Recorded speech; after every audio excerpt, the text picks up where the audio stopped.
Salut à tous et bienvenue dans 2 mots sur les dispositifs médicaux, saison 2.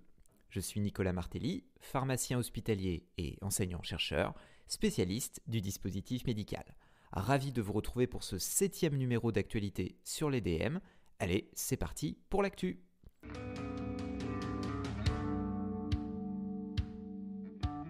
Deux mots sur les dispositifs médicaux, le podcast qui, en moins de 2, vous en dit plus sur les dispositifs médicaux.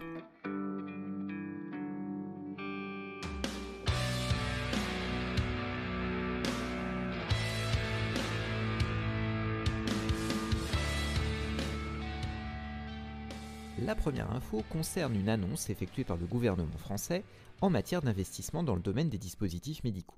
En effet, dans le cadre de son plan Innovation Santé 2030, le gouvernement a révélé des détails sur l'organisation du volet intitulé Dispositifs médicaux innovants de demain, qui sera doté de 400 millions d'euros. Ce volet s'articule en 4 axes. Le premier axe, qui représentera près de 170 millions d'euros, a pour but de soutenir l'innovation à travers le financement d'appels à projets dits de grands défis de santé publique. Comprendre l'innovation, par exemple, dans le domaine des robots chirurgicaux ou des dispositifs médicaux implantables, voire des solutions numériques, en particulier en santé mentale. Le deuxième axe, qui lui sera de 60 millions d'euros, porte sur le soutien à la démonstration des bénéfices cliniques ou médico-économiques apportés par des dispositifs médicaux innovants. Alors ceux-là sont à usage collectif et dits non encore homologués, donc des équipements en somme utilisés dans les établissements de santé. Là aussi, cela se fera à travers des appels à projets qui devraient démarrer dès juin. Le troisième axe vise à soutenir l'industrialisation de produits de santé innovants.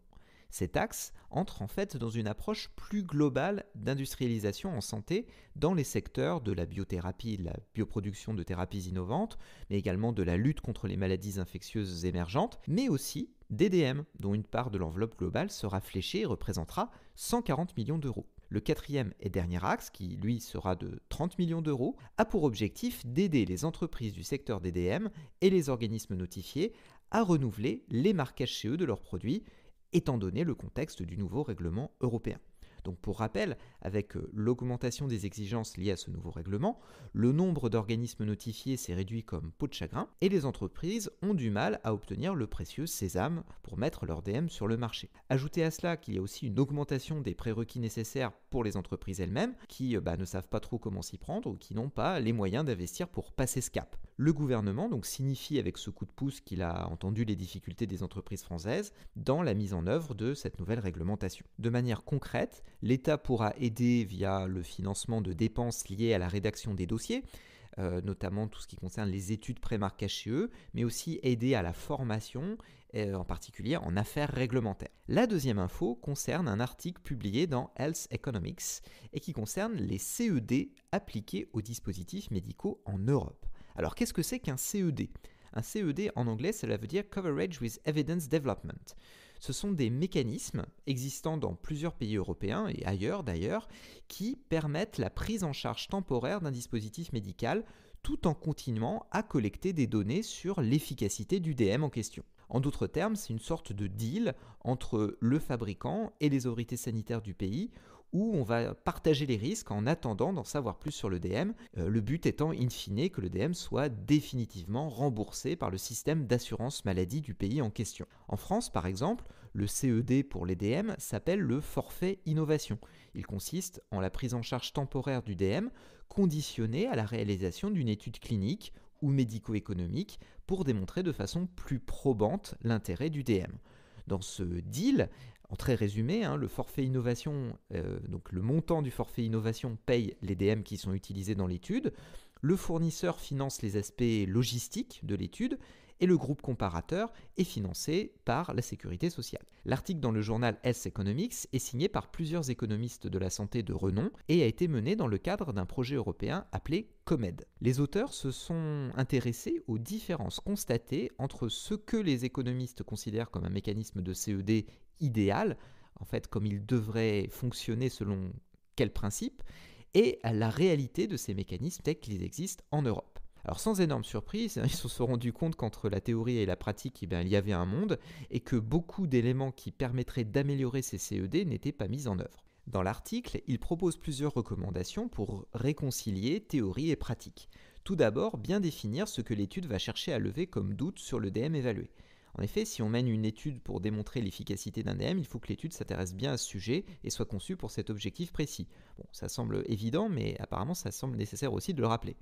Réaliser si possible une analyse de la valeur de l'information.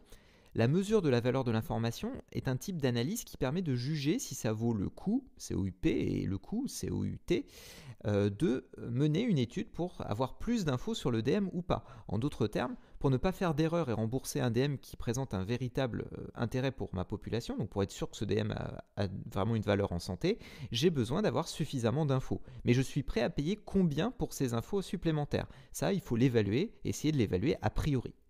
Ensuite, trouver un juste équilibre entre le temps nécessaire pour générer les informations scientifiques nécessaires et aussi les aspects pratiques de la mise en œuvre du CED. En effet, suivre un DM dans une étude clinique pendant 10 ans, c'est super. Sur le plan scientifique, c'est très intéressant, mais sur le plan pratique, cela coûte cher pour l'industriel et cela retarde aussi la généralisation du DM à l'ensemble de la population. Il faut donc trouver une voie du milieu entre une étude trop courte et trop longue. Enfin, il faut qu'à l'issue de l'étude, une décision soit prise de manière ferme.